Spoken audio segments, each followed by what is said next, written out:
बता दें कि बिहार की राजनीति से इस वक्त की एक बहुत ही बड़ी खबर सामने आ रही है। चिराग पासवान के भाई प्रिंस राज ने चिराग को लेकर किया सबसे बड़ा ऐलान। क्या बिहार की राजनीति में नया हड़कंप मचा हुआ है? पटना से लेकर दिल्ली तक उनके बयानों की समीक्षा की जा रही है। प्रिंस राज ने क्या कार्यकारी अध्यक्ष बनते ही चिराग पासवान के मुख्यमंत्री का रास्ता साफ कर दिया।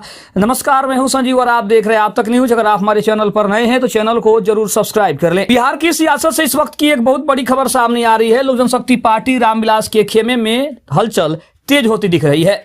हाल ही में प्रिंस राज को कार्यकारी अध्यक्ष की जिम्मेदारी मिलने के बाद उन्होंने एक ऐसा बयान दिया है जिसने राज्य की राजनीति में अलग ही खलबली मचाई है। प्रिंस राज ने साफ कर दिया है कि उनका अगला लक्ष्य चिराग पासवान को बिहार का मुख्यमंत्री बनाना है। प्रिंस राज ने पदभार संभालते ही मीडिया से रूबरू होते हुए कहा कि आने वाले समय में चिराग पासवान बिहार की राजनीति का एक मुख्य केंद्र होने वाले हैं।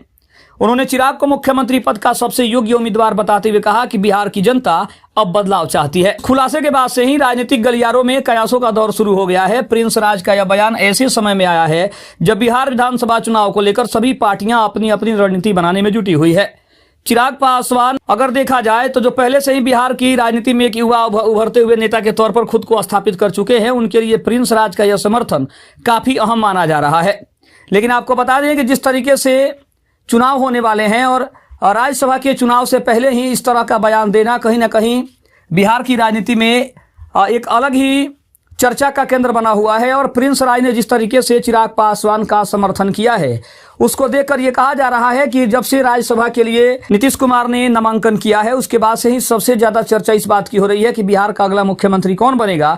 क्या बीजेपी के कोटे से कोई मुख्यमंत्री बनने वाला है या फिर एनडीए के सहयोगी में से कोई एक मुख्यमंत्री की कुर्सी पर बैठेगा। इस बात की चर्चा सबसे ज्यादा हो रही है। लेकिन प्रिंस राज का जो बड़ा दाव है वो कहीं ना कहीं कार्यकारी अध्यक्ष बनने के बाद जिस तरीके से उन्होंने अपना समर्थन चिराग पासवान को दिया है, इससे एक बात स्पष्ट हो रही है कि शायद दोनों परिवार अब अपनी कड़वाहटों को भुलाकर एक होने की कोशिश में हैं। और जिस तरीके से उनके चाचा पशुपति पारस ने भी कहा था कि हम बहुत जल्द इस बात की घोषणा करेंगे कि हम पूरे परिवार एक साथ मिलकर और बिहार की राजनीति में आगे क्या करना है उसके ऊपर विचार करेंगे। और जिस तरीके से उन्होंने बयान दिया था उसको लेकर भी कहा जा रहा था कि क्या प्रिंस राज, चिराग पासवान, उनके चाचा पशुपति पारस ये सभी एक साथ मिलकर एक बार फिर से पार्टी को और ज़्यादा मजबूती देंगे ताकि बिहार में अपना जो समर्थन है उसको भी मजबूत कर सकें।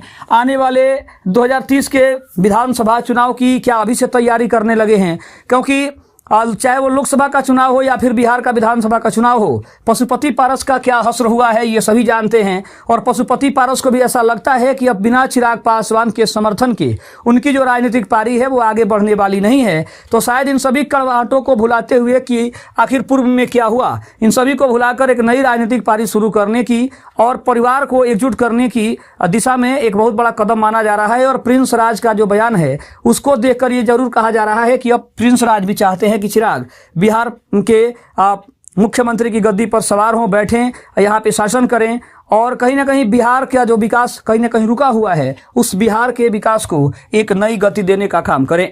खबर कैसी लगी कमेंट में जरूर बताइएगा। तब तक के लिए धन्यवाद। जय हिंद, जय भारत।